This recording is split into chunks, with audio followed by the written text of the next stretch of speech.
Thank you, Cleveland. Good night. Oh, wait. Hello. And welcome to Getting in Gear. I'm Jacob. Dylan. And feedback. This is feedback. This is,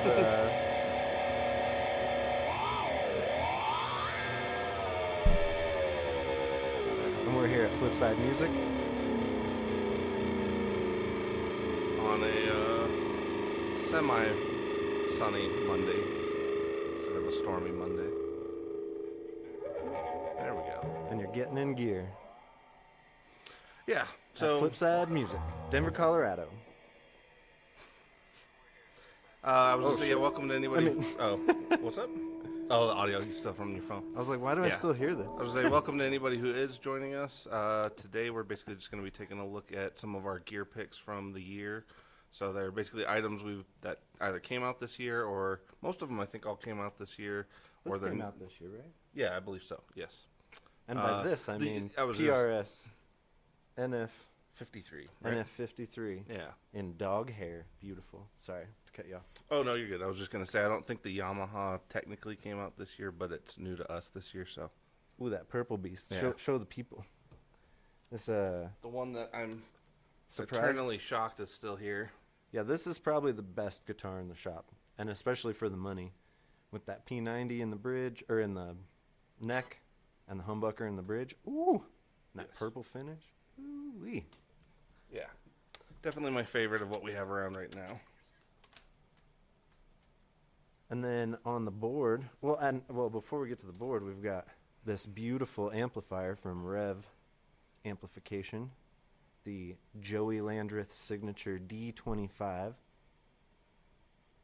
Dynamis series. Yes.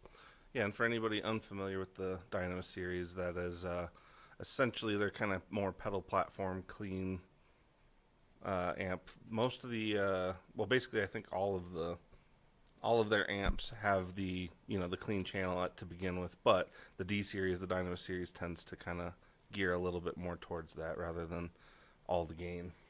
And if you don't know Joey Landreth, he's worth looking up. A wonderful slide player out of Canada, right? I believe so. Yeah. I should have checked that, but yeah, I believe so. I think he's from a tiny town, but that tiny town produced like 3 or 4 large musical artists. Tiny Tinseltown. Yeah. So, and if the brothers Landreth or Joey are rolling through your town, that is Yeah, try to catch them. that's a ticket worth seeing Yeah. for sure. Well, and usually they play in places that are, kind of medium size, so you usually get like a nice, I don't know, I feel like whenever they come through town, they end up playing good venues for what they do. They're well suited. Yeah. If you like those more intimate gigs, not the big stadium stuff. Yeah, and then on the board here, we've got the Barrows from Earthquaker Devices. Their Tonebender Mark II. Yes, Germanium, which I was very surprised by this. I wasn't really expecting them, because a lot of companies kind of avoid tone benders unless they can do it a little more sustainably. And by sustainably, I don't mean by I don't necessarily mean Like green. eco-friendly. Yeah, I mean Mhm. more that like tone benders tend to be very difficult to manufacture, because a lot of the transistors they would typically use for those have to be precisely matched, and a lot of times when you're doing that stuff, it's hard to get ones that all end up in the right spot without sacrificing a bunch. So Yeah. yeah, that one's a great one, especially if you want that flavor without having to take up a lot of space, Yeah, which look I'm a big fan of. Look at this little tiny guy. Yeah, And then from little wee fella. Keeley, we've got the Manus. Their take on the infamous, the famous, the transparent, Yes. the Klon. Yeah, which I really enjoyed the new take on it, because like the Oxblood was fine. I think Robert Keeley kind of described that at one point more as more like his interpretation of a Klon circuit, rather than like really trying to go for it distinctly. Whereas this one feels like they kind of, not only do you get something that's pretty accurate to the original circuit, or at least in terms of the way it feels and sounds. But you also get a little bit more on tap, which I'm a big fan of, because like this one was, I think we played this one, was it, I don't know, I want to say maybe in July or August or something like that. But I was gonna say, I think Jacob and I were both pleasantly surprised by that one, which was cool, because like it's not too often that a lot of Klons are out there these days, so it's kind of rare to find one that actually stands out again. Yeah, and this one's got all kinds of neat tricks up its sleeve. Yes. And then from Old Blood Noise Endeavors, they're Bathing, which is the continuation of their Dweller pedal. Not a V2 necessarily, but Yeah, it's like a big sister to the, like just more. yeah. So much more. All these faces. There's so many faces on here. Yes. It's very evocative.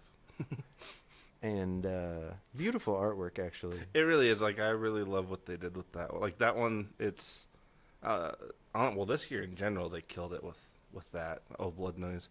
But that one in particular, I feel like it really, like, as soon as you look at that pedal, it has a vibe to it. Yeah. And I don't mean just modulation.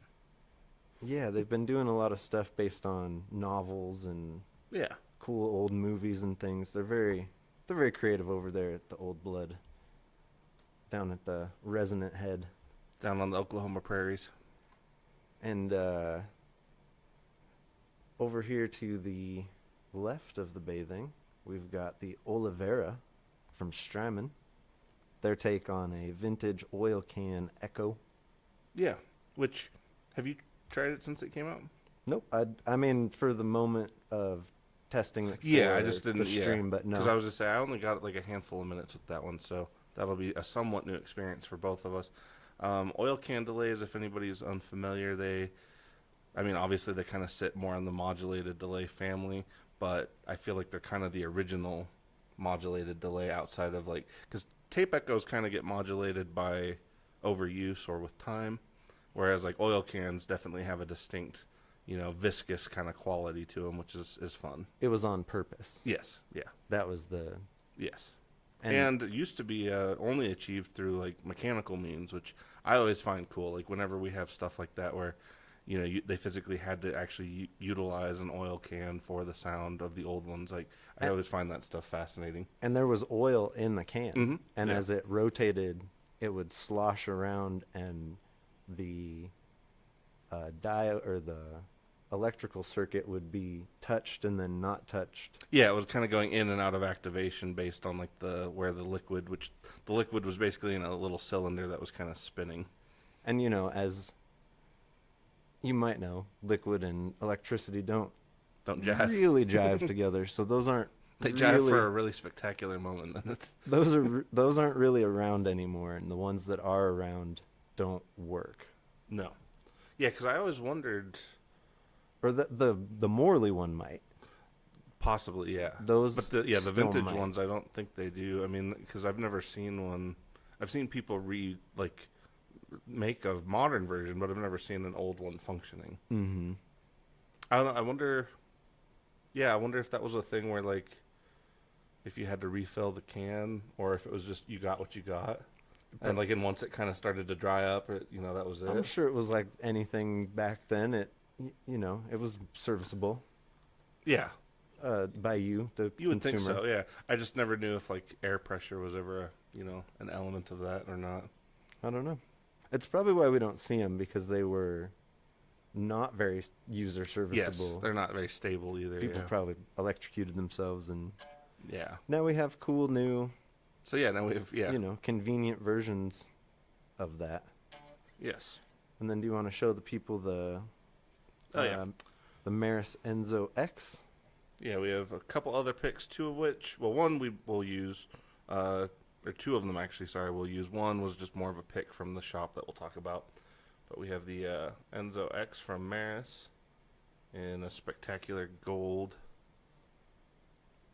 I still love that. It's cool. Oh yeah, it's a synthesizer pedal. You don't need any kind of fancy pickup or anything. Just your normal guitar works, and it tracks amazingly well.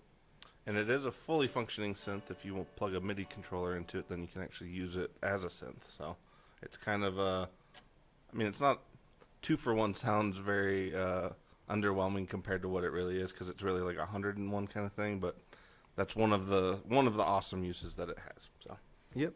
And then from Earthquaker, we've got one of their utility devices, which they had a whole slew of things dropped from the utility line. there we go. And this is their 4-to-1, which Yeah, so this one is nice. It basically takes 4 inputs that all have their individual volume controls, which you can see there. Those are all those top knobs there. And then you have phase switches for each one of those as well. And then it basically takes all of those and pairs them all down to one output jack. So you can take, a bass, a guitar, a keyboard, and a microphone and plug them all in and just, utilize this essentially as a little pedal board mixer. So you have volume controls, and it's really nice, really handy. I think, do all 4 of us also have these now too? I believe so. Yeah, so I think, so we use these on our Maris Monday stuff, which we will obviously be doing later. But all of us at this point have bought one of these, and they are so handy and convenient. You could do multiple guitars if you got like a humbucker and a telly kind of thing that you want to switch between. There's so many uses for it. It's a very versatile piece of kit that they dropped. And they also came out with that little headphone, the easy listening headphone amplifier, Yeah, which that's been very popular this year. an AB box. Yeah, they also have, sorts of fun I stuff. forgot they have the reverse of the 4-to-1. They have the 1-to-4 as well. So that one will actually take 1 input signal and split it to 4 outputs. So if you need to do something even more, I don't know. Yeah, that one actually gets pretty interesting. I need to mess with that more and see what you could get, because like what could be pretty interesting depending on what you have for outputs is you could actually wire up multiple pedals in parallel rather than having them, if you had the a proper way to kind of rig up everything. But it could be pretty interesting, so I need to mess with one. Yeah. Yeah, and then the other one we actually have is also one that I think all 4 of us use, but it's just a little bit more of a novelty kind of fun thing, but also very useful.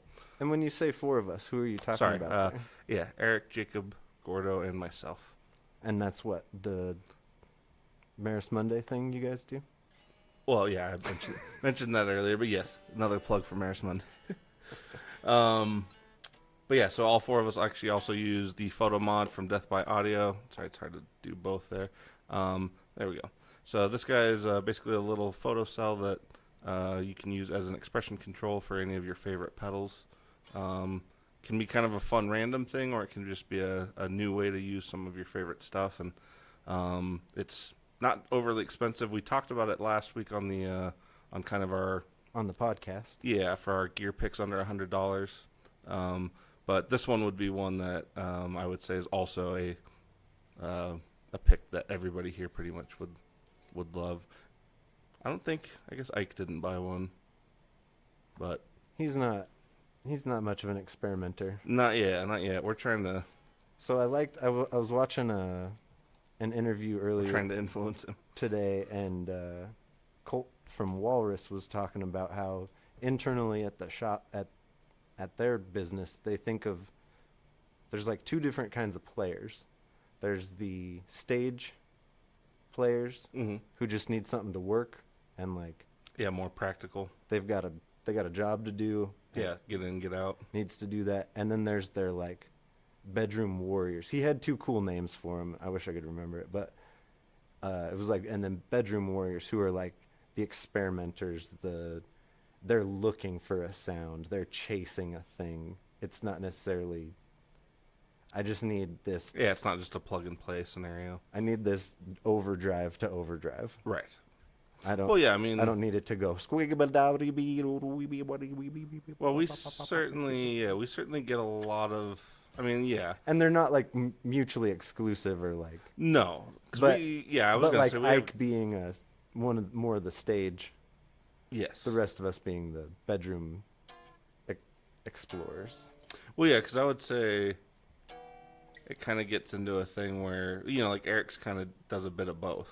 Well, Yeah, like I yeah, said, we it's all- not like a yeah. fallacy. Of Yeah, one but I or mean, the like other, Eric but- even kind of partitions it, and I'm sure you do too, in terms of like having your main kind of practical. This is my my regular board, and then you have like your more experimental board or whatever you might want to use. Like I think different people kind of have different ways of doing that, but then you also have guys that kind of are more into it just for the recording side of things too. Because I feel like recording is sometimes the the instigator when it comes to exploring, if that makes sense. Like that's usually for a lot of people. Once you get into that, that's when you start searching for other sounds, because now you're capturing sounds, you're kind of listening for things in a different way than you might have been before, and I feel like that opens the gate to that stuff. But I think of recording in the complete opposite way. oh, do you? Oh. Once it's time to record, it's just time to hit record and go. There's no more experimentation.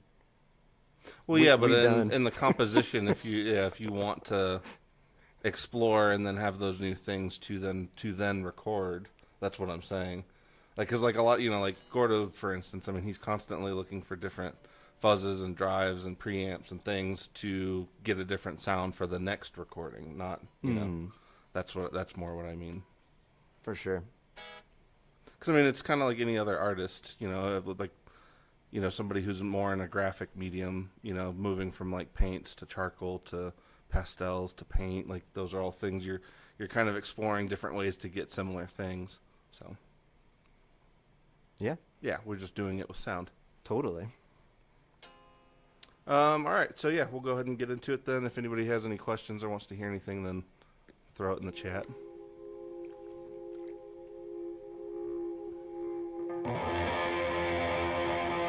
And this is just everything all on.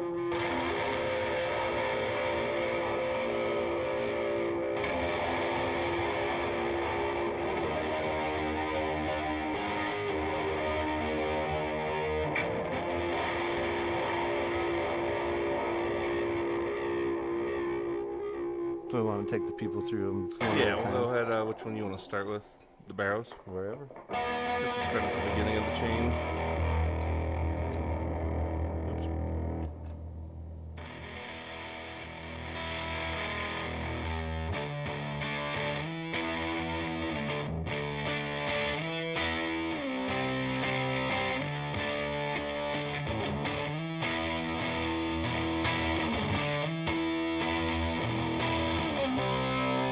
And I'm on the neck pickup right now. We'll go to the bridge.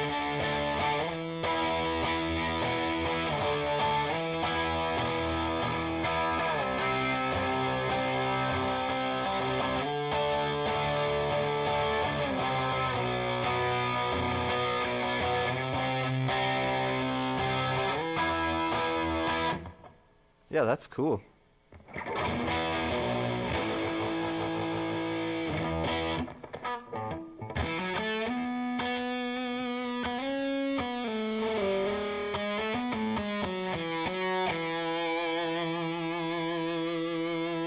Ooh, the sustain.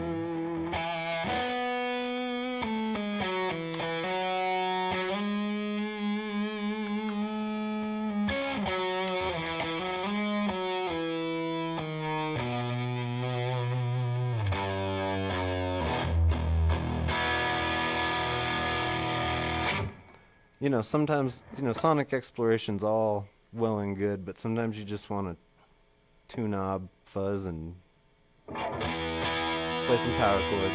Well, yeah, because I was going to say on any given day, I tend to go from the weirdest kind of ambient out there stuff to some of the most simple stuff. You gotta scratch all the itches. Yeah.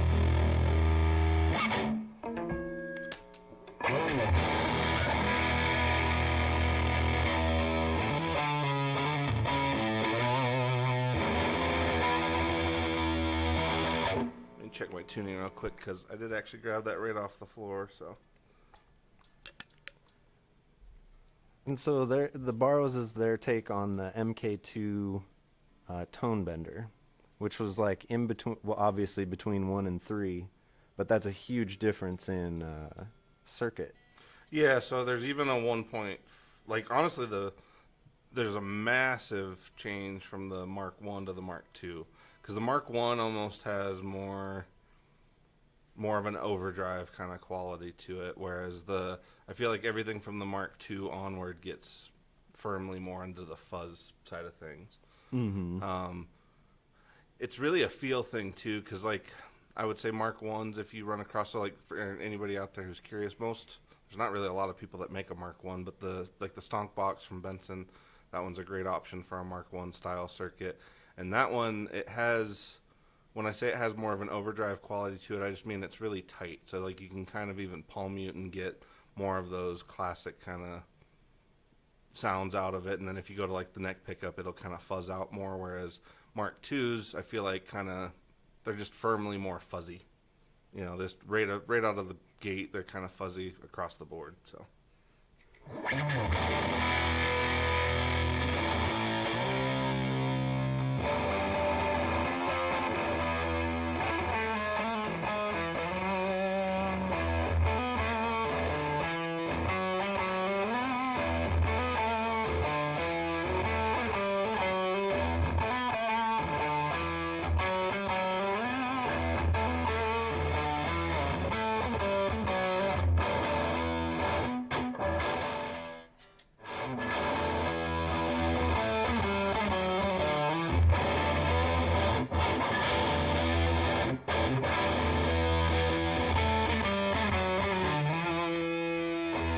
So plenty of gain on tap to pummel the front of your amp too, or not gain, volume.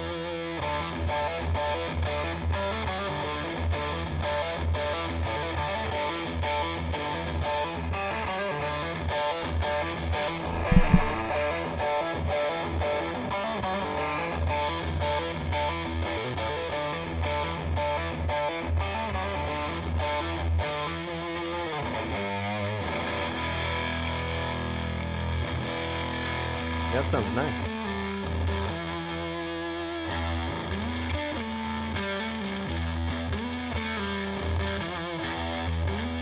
And are you on the neck pickup? Right now I'm actually in the middle. I wanted to hear a little middle sound. It's pretty interesting. It's good. Yeah, yeah.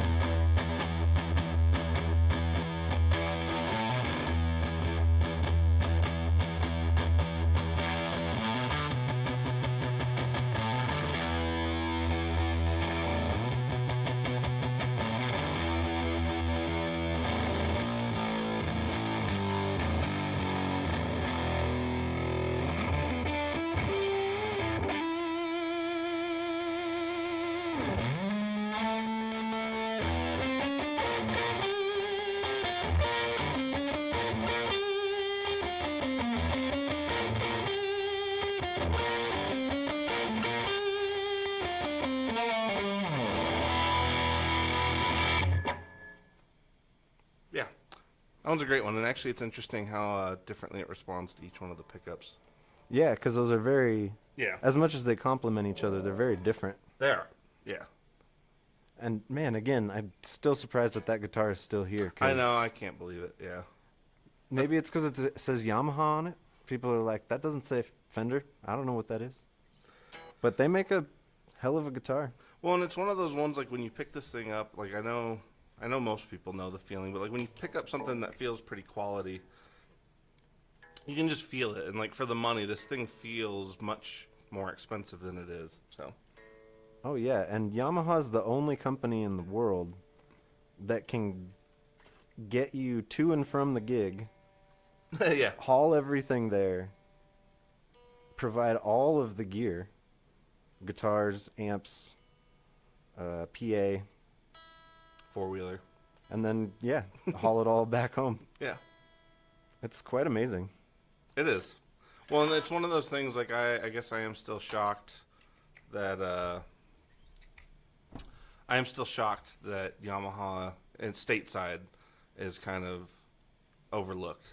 Because it's one of those ones, I guess, with, like, the internet being the way it is, you would figure the word would get out. But I still feel like Yamahas are one of those ones where people don't really get sold on them until they actually try them. Because I would say, like, pretty much everybody that comes in, once they try one, they're sold. It's just a matter of, like, if you have the option of trying. Because, like, even if you just get past, like, the first, which actually they're their entry level models are great too. But even once you get one step past that, the amount of guitar that you get for the money is just pretty ridiculous.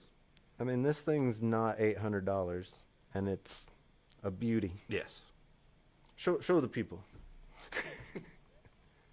You can't even see the like beautiful purple Yeah, it is a little finish. dark, But yeah, it's a lot. It's more purple in person. Yeah. Okay. Yeah. On to the next one. Are we doing the Manus? Yeah. The man with the Manus.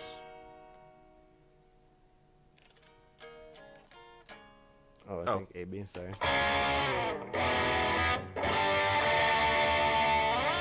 I just tuned.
For anybody curious too, with like Klon pedals and drives, I always feel like the last, basically like the last quarter of the knob is on the gain control is where you kind of find like the separation point for a lot of Klons, because like that's when I feel like you really do start to hear kind of everything going on, if that makes sense. It's not, because like a lot of times they stay so neutral that it is kind of a thing of, you know, a lot of them do end up sounding very similar until you start kind of pushing the limits, and then they kind of pop out and reveal what the differences are. Mm-hmm. It's very smooth. It's a cool overdrive tone. Well, it sounds. I mean, I don't know if it feels as natural to you as it sounds, but it sounds very natural. Mm-hmm. And I think this was initially released as a signature for Trey Anastasio of Fish fame, Pahish. which is pretty cool. Yeah. Everyone loves fish. Yeah, I love fish and chips and maybe a grilled salmon. I'm still working on some other ones, but Fish sticks? yeah, depends. I may have had too many of those as a kid, so. Maybe some sushi? No, I'm not very good. I'm not a sushi person. I should probably try, but it's just it's a textural and temperature thing. All right.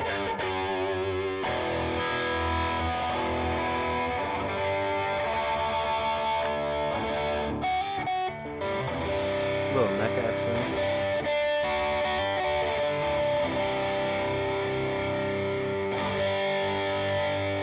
That's rock and roll right there.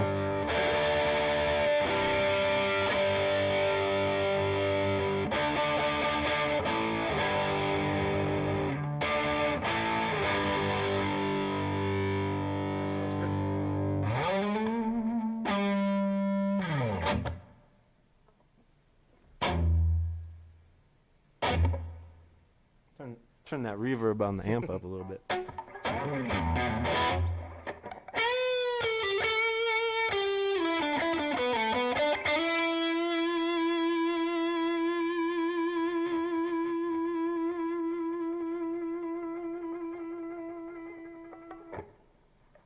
Oh Does yeah. sound good. You give it a whirl. So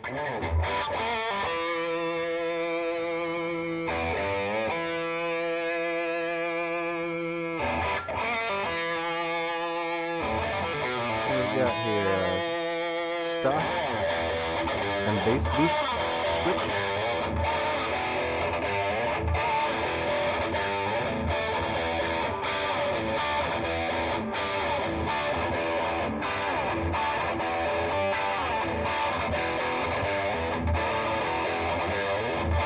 Oh yeah. Oh, there it is.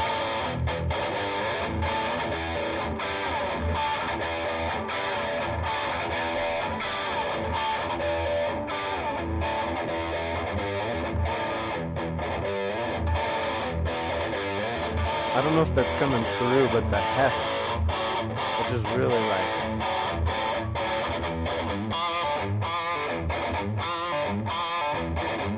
And then let's check out this germanium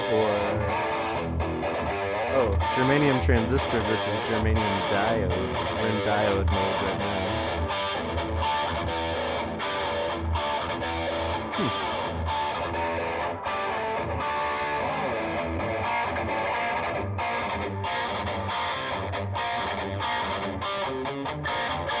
Kind of in that 80s territory.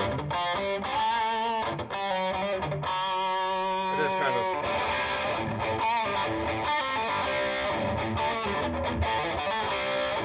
Oh, that's really cool. There's a lot of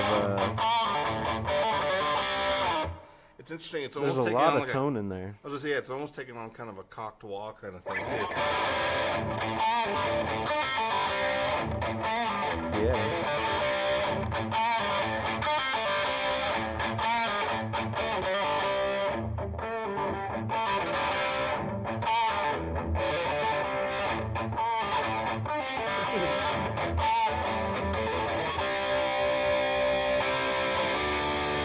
The diode is certainly more aggressive.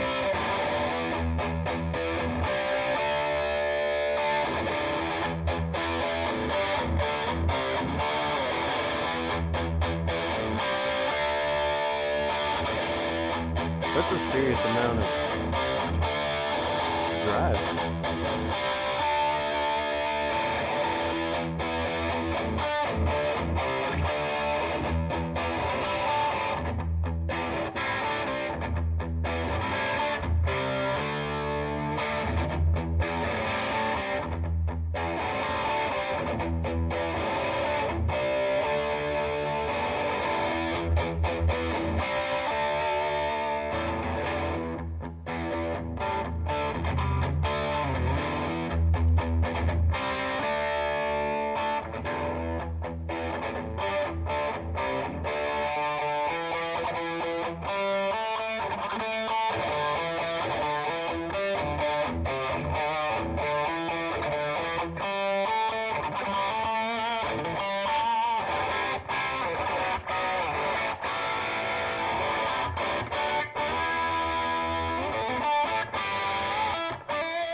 That's pretty cool. It is. It's like I said. It's remarkably versatile for a Klon pedal, and that's, to me, that's probably one of the more interesting things to come out in that, in that Klon vein in quite a long time, honestly. Because like a lot of them are good. There's nothing wrong with them. They're just not. It's not like anybody's really changing things very much with them. Whereas this one actually feels like not only do you get the main sound that you're already familiar with, but you kind of get a lot more on tap. Yeah, and I love the switches. There's a lot of versatility. Yeah, it's not in overly the complicated. combos and yeah, for being so simple, there's a lot there. yeah. Like I said, that was I feel like that one was probably our biggest like pleasant surprise this year. Of like it felt like an easy one to dismiss, and it was not really worth being dismissed. Oh no, another clone. yeah. But yeah. But hey, turns out, another clone. This was pretty great. Yeah. And, I'm starting to... I was never really a drive person, but I'm starting to look at drives a lot more the way I looked at fuzzes. There's a lot of subtlety there, and there's a lot of range. Yeah, the texture, the timbre shifts, those are kind of the things where overdrives are fun to explore. Mm-hmm. And speaking of overdrives, how about a liminal delay? Is that you? Cool. Oh, nope. That was just acoustical. And this builds on the Old Blood Noise Endeavor's idea of phase shifting, Yes, and which it's is like the newest effect, really. I mean, like, there's Oh, not yeah, really oh, like yeah, new okay. effects. Yes, I see what you're saying. Yeah, sorry, I thought you were saying that more ironically, since that was probably one of the first effects to be audible, but now that they're actually exploring it more. Yeah. Because yeah, what's interesting with the and I was gonna say you actually know more about it than I do. I know that the Dweller, I believe everything was running in parallel, so you didn't necessarily have like the delay hitting the front end of a phaser or a phaser hitting the front end of a delay. You kind of had this really interesting commingling thing going on, and I feel like that's where this one just like took that and just ran with it, because like it doesn't feel like everything's just mushing in a soup together. It does feel like everything's kind of drifting in its own little line. Yeah. And I think, like, building on what you said, I think they took those things that were kind of intertwined and broke them apart and gave you the. Yeah, kind of the option to The make your own building version blocks. of that. Yeah. Because I mean, honestly, the everything they came out with this year was great, but this pedal is like the most complete sound, if that makes sense, for a pedal. Like if you were just gonna get one pedal and you wanted it for inspiration for writing, you know, obviously kind of more ambient things, like it's just instantly a sound. Like you don't really, it's not something where you run to it and you're like, oh, this would be really great if I had this, or this would be really great if I added this. It's like, it's kind of very much complete on its own, which is fun. Yeah, I think the first time I demoed this, I was like, I could do a whole record with just. Yeah, totally. Just Then that that. makes sense. Yeah, especially with your playing like that. That very much makes sense. Oh, thanks, Tim. Well, you know, I mean, you have more. You kind of come more from the ambient side of things. Like I'm still getting into that a year later. But like your sonic tapestries. There you go. That's that's good for. Yep, I like to paint with sound.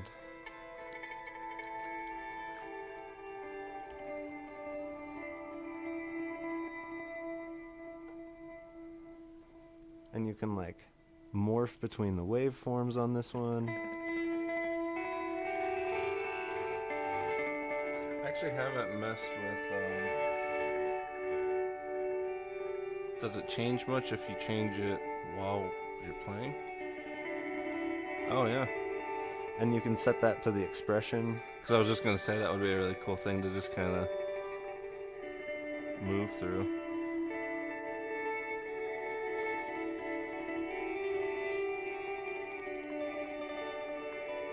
Ooh, right there. I love that trickling kind of sound behind it.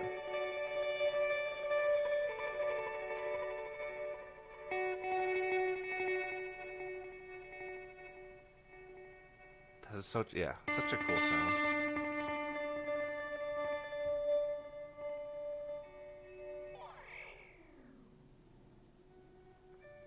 Very That was satisfying. yeah. And- Satisfying warpage.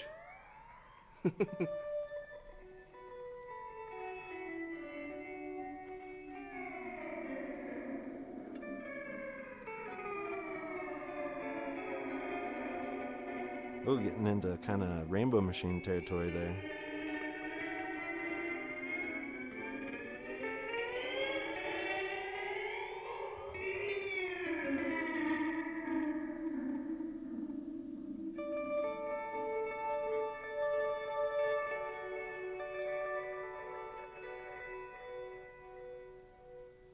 I'm trying to look up the manual to see how we would attach that photo Oh, the photo modulator mod to it.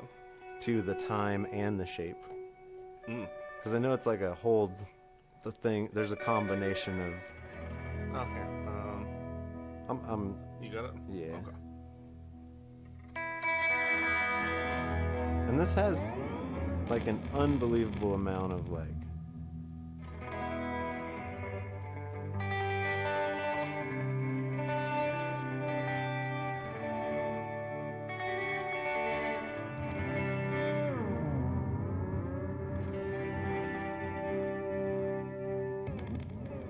And And so this knob adds in the different numbers of phase.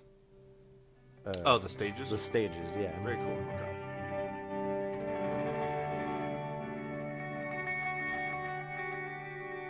Between 2 and 12.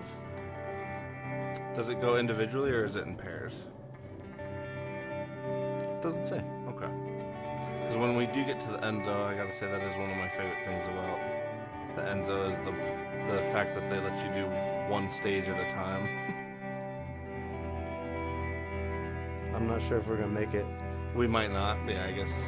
Oh wow. How is it 448? These pedals are too good. And there's a lot to explore here still. Well, we've covered the Enzo a lot, so you guys know it's our pick, and we're gonna be playing it for like 2 hours later. So Yeah, if you want to hear the Enzo, yeah. check in on Maris Monday with Blue Pink Little Shoe around 9 o'clock Mountain Time.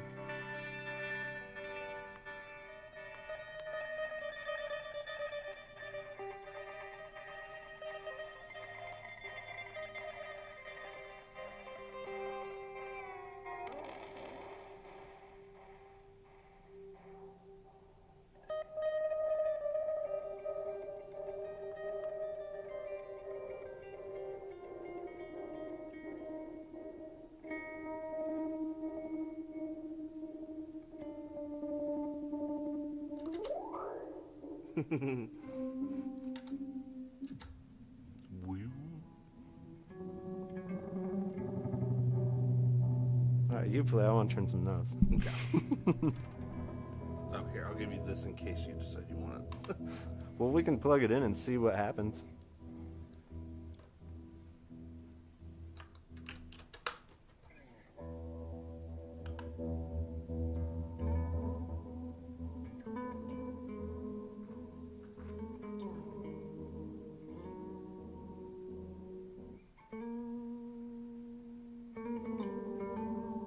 Oh, wow. So this is the power of the photomodulator from Death by Audio.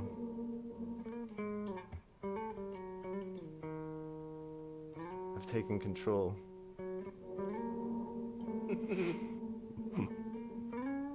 For anybody who's wondering, Jacob's basically using the light on his phone to kind of seize control.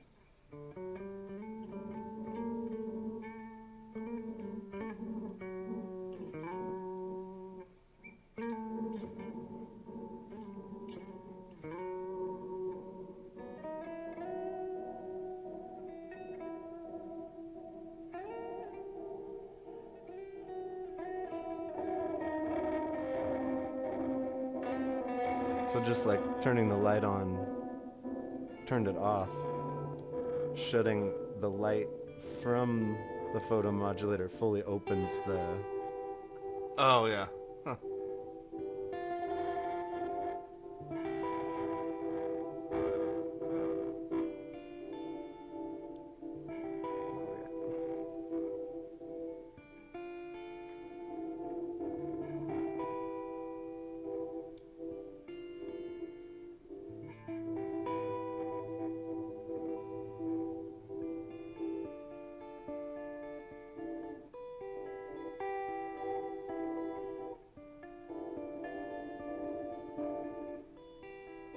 Makes you feel kind of like a wizard.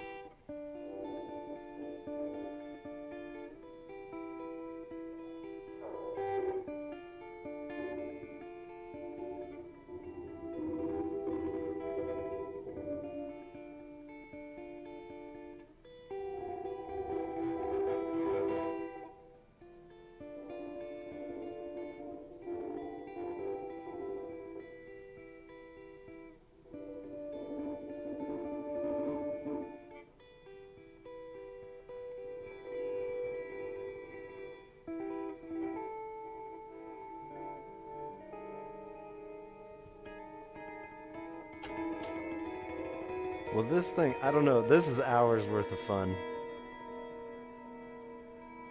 And so much sonic exploration.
I've added in the Olivera from Strymon.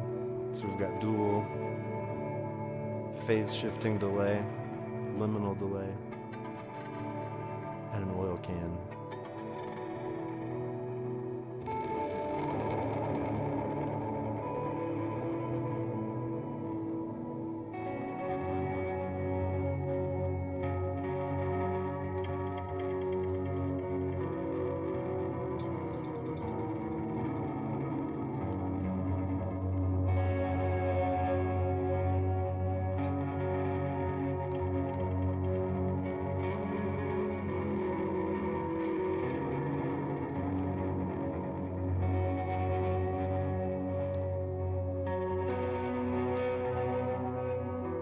So now we're on to just the Olivera from Strymon.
Well, let's hear some of that, like the. So like just do like a chunk. So like, do you hear the like it kind of does like a The rhythm, yeah, the rhythm to it.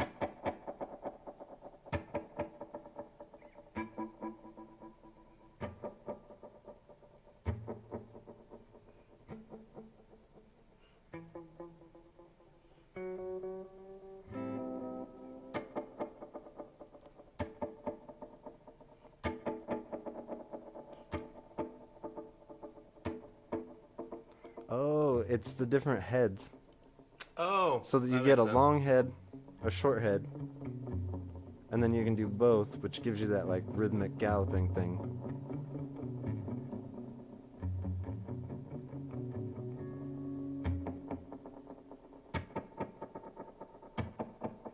So very different than like a tape.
So in a traditional oil can delay, there's two playback heads, a short and a long.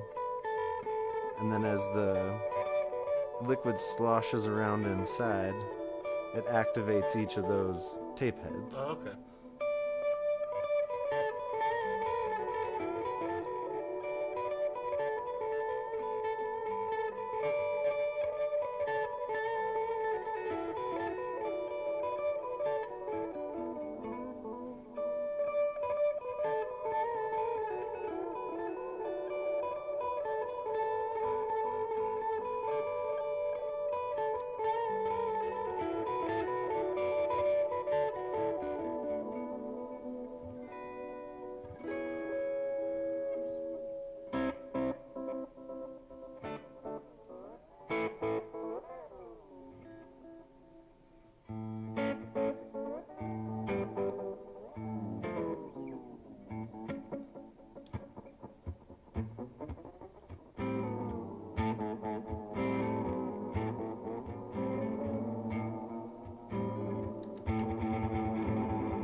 Well, we want to thank you all for joining us this evening on Getting in Gear at Flipside Music.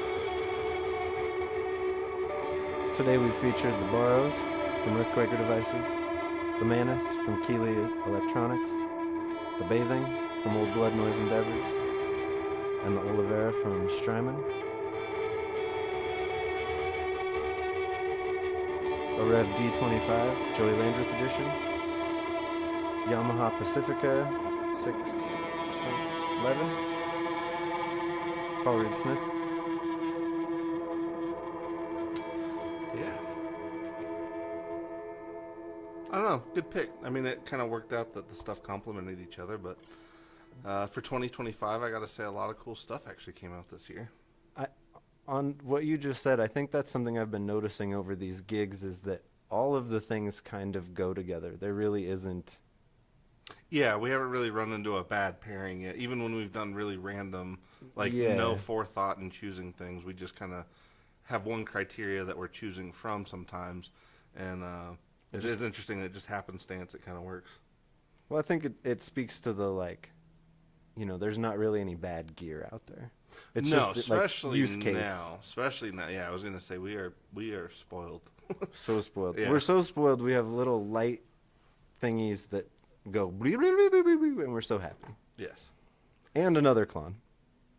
So happy. Yes.